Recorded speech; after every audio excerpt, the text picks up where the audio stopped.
Louvado seja nosso Senhor Jesus Cristo, para sempre seja louvado. Meu querido e amado irmão, seja bem-vindo mais uma vez ao canal Denis o Católico. Meus amados irmãos, nós vamos falar um pouco sobre, nesse vídeo aqui eu acho muito importante, vamos falar um pouco sobre a intolerância e o fanatismo. O fanatismo, ele é maldito, independente da área que ele seja. E nós vamos falar sobre o fanatismo religioso. Por incrível que pareça, muitas pessoas podem discordar desse vídeo que eu vou fazer aqui. Porém, eu acredito que o fanatismo religioso é uma desgraça, independente que ele aconteça fora da igreja ou dentro da igreja.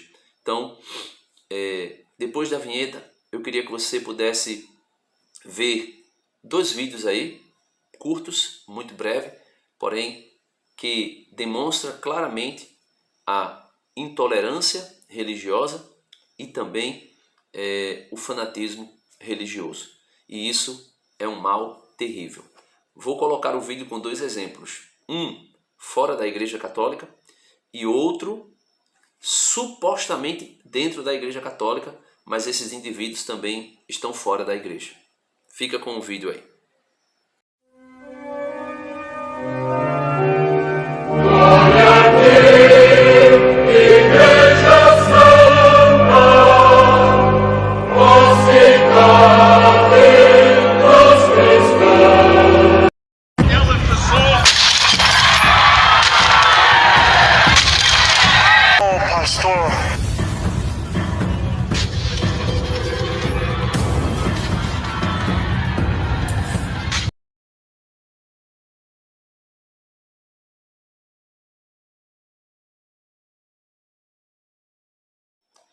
Então você viu aí dois breves vídeos. Primeiro, é baseado numa leitura,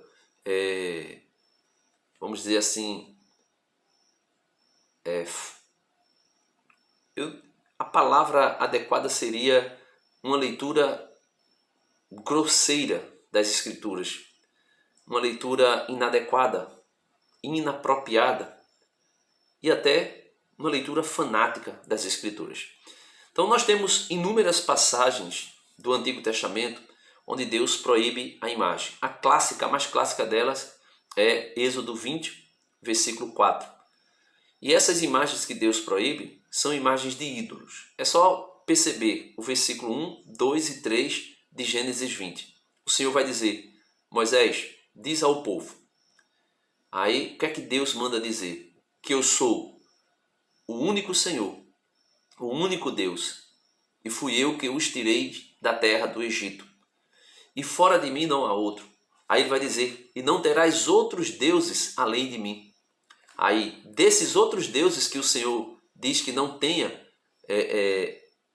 além dele, ele vai dizer que não façais imagens de nada do que está no céu, nem na terra, nem debaixo da terra. Então Deus está ali proibindo a imagem de ídolos, de deuses falsos. Porém, meus amados irmãos, existem outras passagens que Deus manda destruir imagens. Por exemplo, a gente tem a passagem de Juízes, capítulo 6, versículo 25 ao 30, onde Gideão recebe um anjo de Deus e o anjo de Deus vai mandar Gideão destruir os ídolos, o Baal do pai de Gideão e outros ídolos e os altares que o pai de Gideão tinha. Gideão, obedecendo essa ordem de Deus, vai e quebra, destrói as imagens e os ídolos do seu pai. Aí algumas pessoas podem dizer: pronto, está aqui. Aqui eu recebo de Deus a ordem para destruir os ídolos, para destruir as imagens.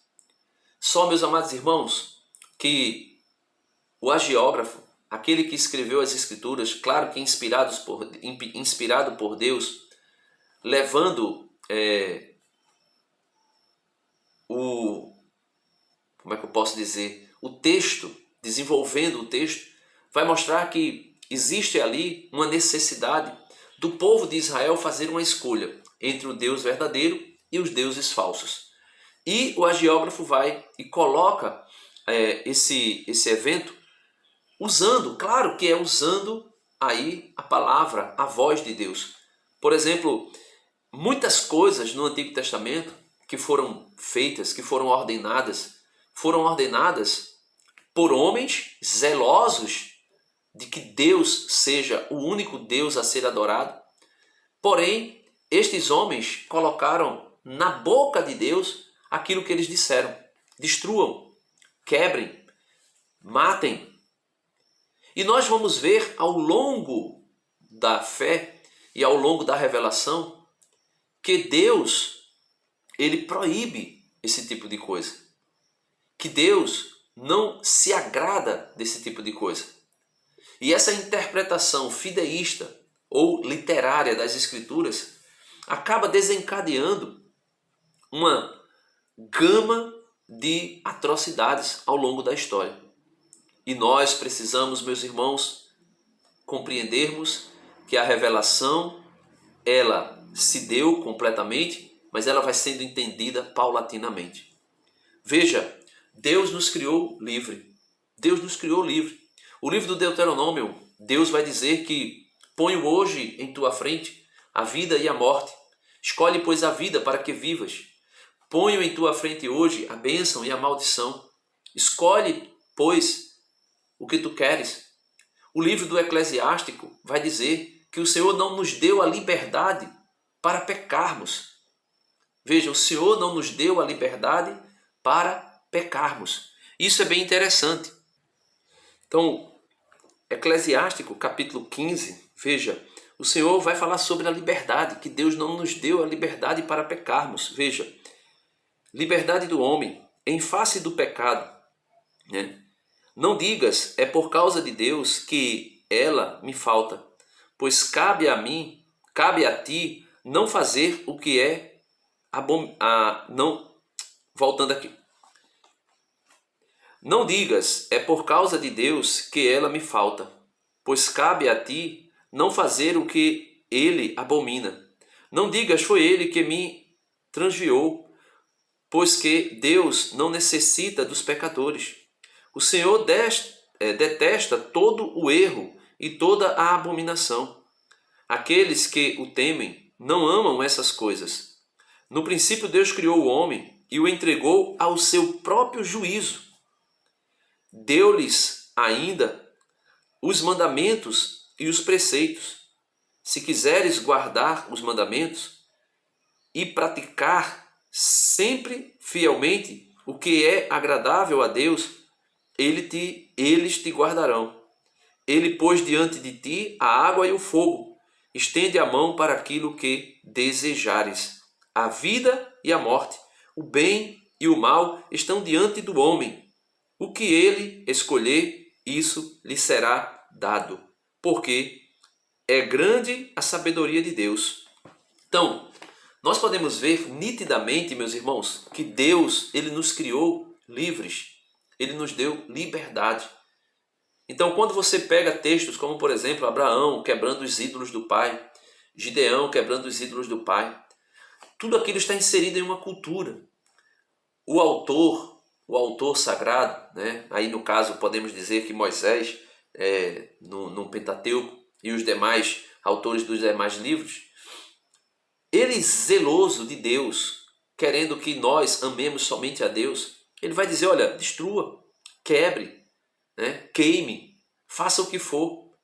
No livro do Atos dos Apóstolos, existe também uma passagem, capítulo 19, versículo 18 ao 20, Paulo indo a Éfeso. Quando Paulo chega em Éfeso, Paulo diz, olha, vocês receberam o batismo, o Espírito Santo, quando foram batizados? Eles disseram, a gente nem sabia que tinha Espírito Santo. Aí Paulo vai dizer, vocês foram batizados em que batismo? No batismo de João, eles vão dizer, fomos batizados no batismo de João.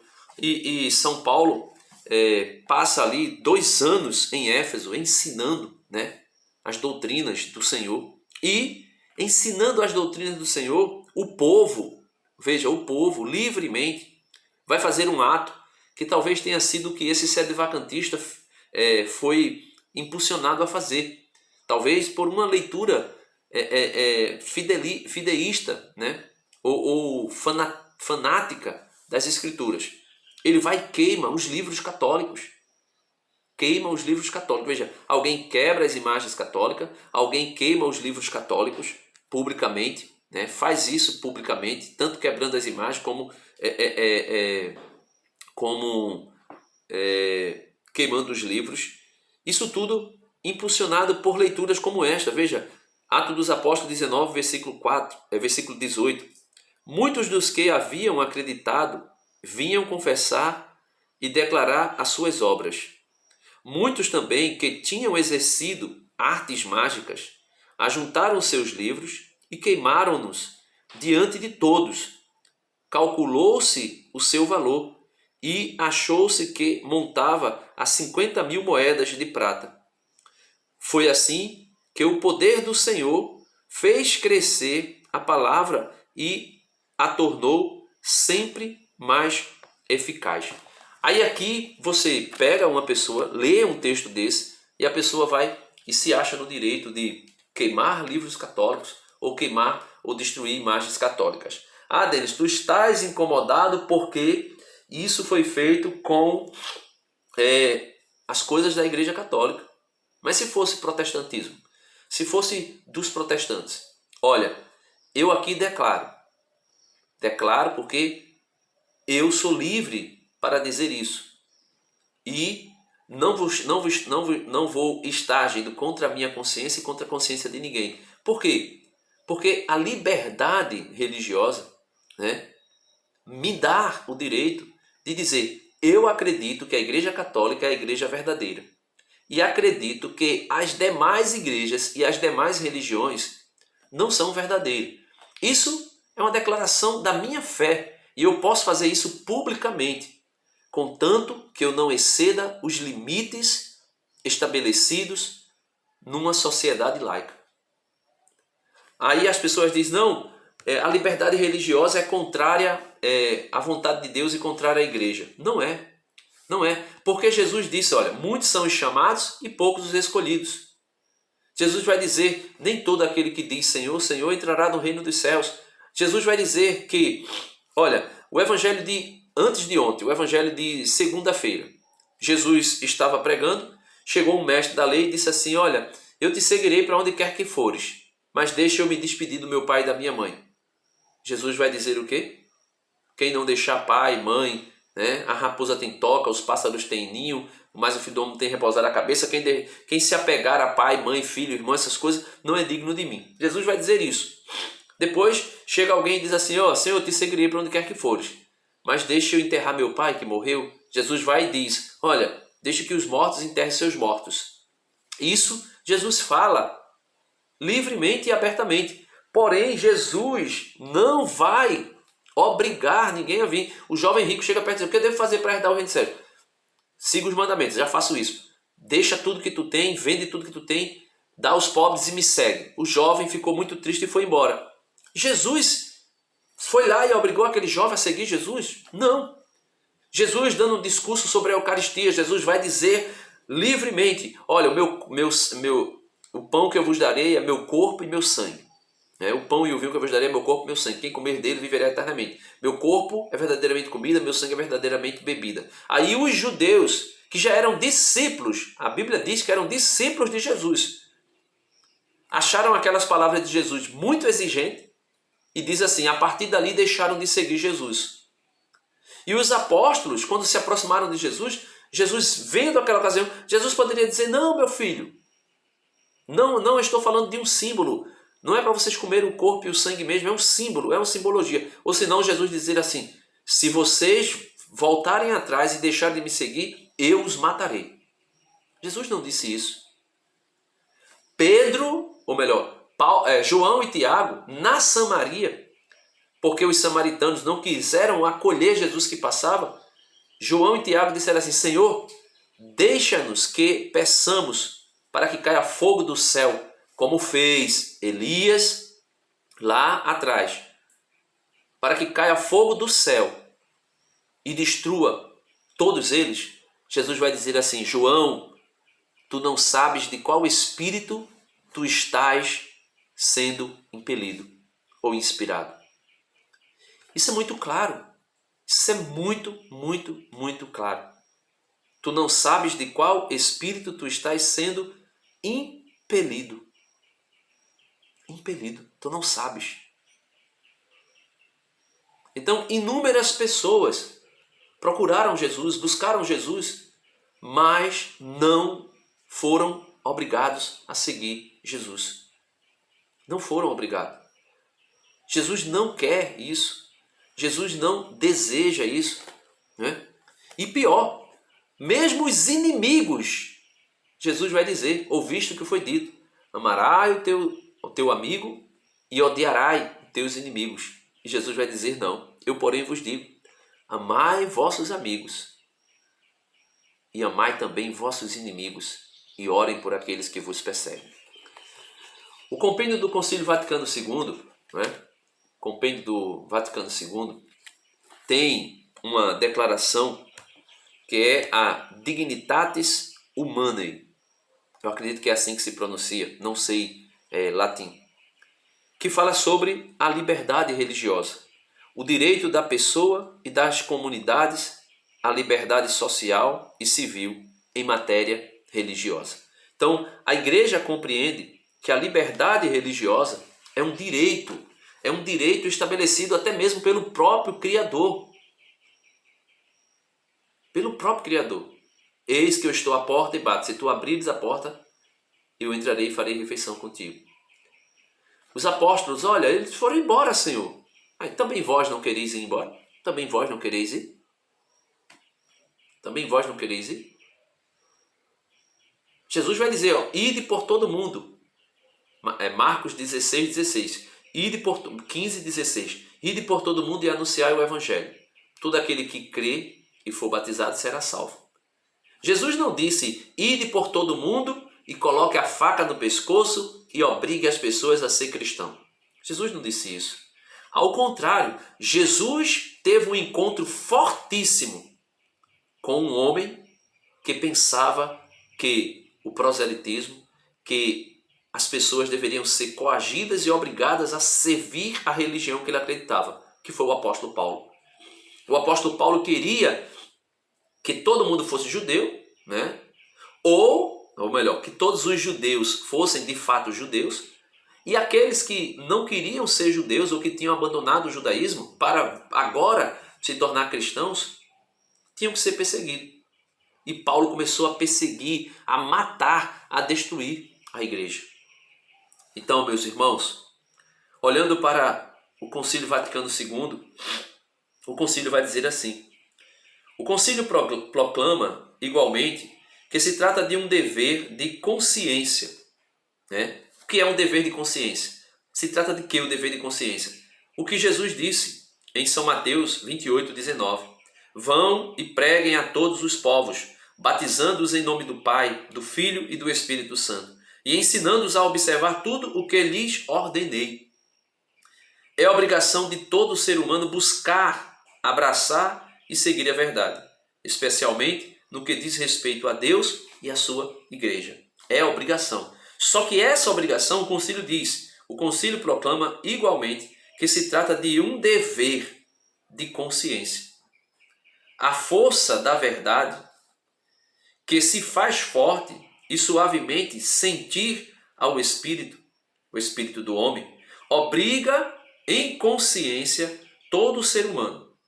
Então, obriga. A verdade nos obriga a abraçar a verdade, a ficar com a verdade. Eu sou o caminho, a verdade e a vida. A consciência e o conhecimento da verdade nos obriga a isso espontaneamente e voluntariamente. É uma obrigação na consciência. Quando o ser humano descobre a verdade, ele é obrigado a seguir a verdade. Na consciência. Não porque alguém botou uma faca ou um revólver na cabeça dele. A liberdade religiosa de prestar culto a Deus exige hoje de um número crescente de pessoas, né? A liberdade religiosa de prestar culto a Deus, né? Exigência hoje de um número crescente de pessoas significa a rejeição de toda repressão religiosa por parte da sociedade civil. Não contraria em nada a doutrina católica tradicional sobre os deveres morais das coletividades e dos indivíduos, dos indivíduos humanos, para com a verdadeira religião e a única igreja de Cristo. Então, as pessoas exigirem liberdade religiosa para cultuarem o que quiserem, não contraria de maneira nenhuma, né?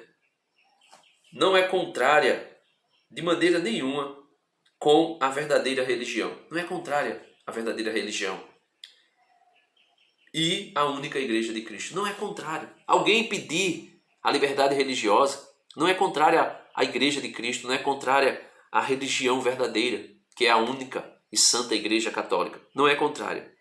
Finalmente, tratando da liberdade religiosa, o Concílio Vaticano II retoma pura e simplesmente a doutrina dos últimos papas sobre os direitos invioláveis da pessoa e sobre o ordenamento jurídico da sociedade. E aqui vem algo interessante, e ele cita alguns papas, né? O concílio declara que a pessoa tem direito à liberdade religiosa. Tal liberdade consiste em que nenhum ser humano deve estar sujeito à repressão, repreensão, correção de outros indivíduos, nem da sociedade e ou de qualquer poder humano. Em matéria religiosa, ninguém seja levado a agir contra a consciência, e desde que se mantenha dentro dos devidos limites, né? Então, ninguém pode se manter contra, ninguém pode ser obrigado a agir contra a consciência. Eu tenho a consciência de que a religião católica é a religião verdadeira, de que a igreja católica é a igreja verdadeira, então eu não posso ser impedido de manifestar essa fé. E também de dizer que eu acredito isso, que a igreja católica é a única igreja de Cristo, que a igreja católica é a única religião verdadeira. Eu tenho o direito de dizer isso, porque eu tenho liberdade para manifestar a minha fé, contanto que eu não exceda os devidos limites. E quais são os devidos limites? Invadir uma igreja protestante para quebrar as coisas. Pegar livros das religiões afrodescendentes, pegar livros espíritas, pegar livros protestantes e queimar. Não, isso não me dá o direito, porque eu sou católico, porque eu acredito que a igreja católica é a única igreja verdadeira, que a religião católica é a única religião verdadeira. Não me dá o direito de atacar, de afrontar, de destruir as outras religiões. Eu posso até debater doutrinas. Aqui no meu canal tem inúmeros vídeos falando sobre doutrinas de protestantes que atacam a igreja católica, né? Que falam contra a doutrina católica sem saber. Eu vou e defendo, faço apologética. Porém, eu não tenho o direito, ninguém tem o direito de invadir, né? O concílio continua. Seja impedido de agir segundo a sua consciência, em público ou de forma privada. Então ninguém pode ser coagido a prestar o seu culto, né? Ou declarar a sua fé. Declara igualmente que o direito à liberdade religiosa se baseia na dignidade da pessoa. É um direito da dignidade da pessoa, reconhecida pela razão e manifestada pela palavra de Deus revelada. E aqui não é somente o Concílio Vaticano II que diz, né? São João 23, na encíclica Pacem in Terris, não sei se é assim que se pronuncia, né? Número 11, 14, São Pio XII, né? Pio XII, na Nuntius radiofônicos, né? Numa mensagem radiofônica, Pio XI, veja, Pio XI, Mitte Brennerder, né? Sorger, Mitte Brennerder Sorger, não sei se é assim que se pronuncia, número 14, né?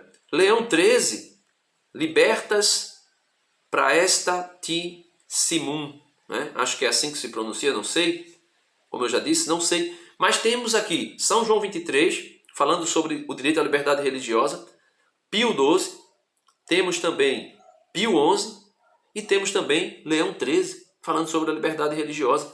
Isso tudo está dentro do direito do ser humano. Então, Concluindo aqui, vou ler outra citaçãozinha do documento sobre a liberdade religiosa, né? A Dignitatis Humanae.